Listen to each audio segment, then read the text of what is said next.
আসসালামু আলাইকুম viewers, welcome to my channel সামেন্ট ইন ইটালি।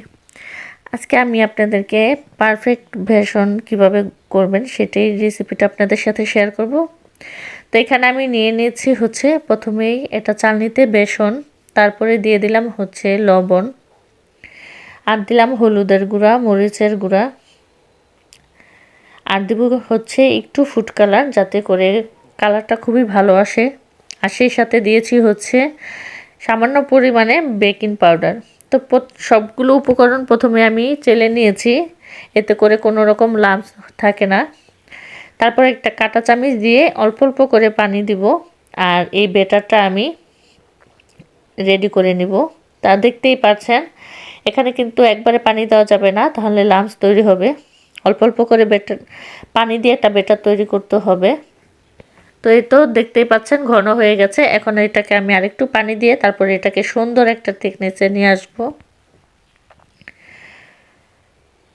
তো খুবই ভালোভাবে এটাকে নেড়ে চেড়ে আমি মিশিয়ে নিব।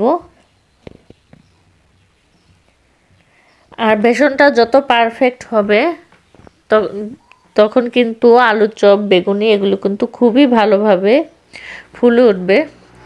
তো আমার ব্যাটারটা কিন্তু রেডি হয়ে গেছে।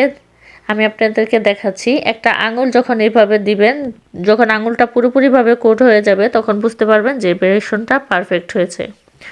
তো এই বেসনটাকে দিয়ে আমি আপনাদেরকে একটু বেগুনি বানিয়ে দেখাচ্ছি, যেভাবে করে।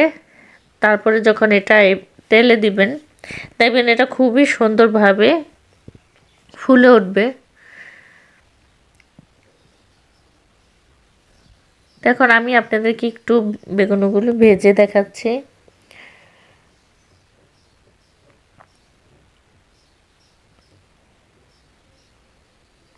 এই বেসনটা আপনারা চাইলে যখন এটা শুকনো থাকে, সবগুলো উপকরণ একসাথে টেলে নিয়ে তারপরে এটাকে আপনারা একটা বয়মে করে রেখে দিতে পারেন, তাহলে আর প্রতিদিন এই ঝামেলাটা করতে হবে না।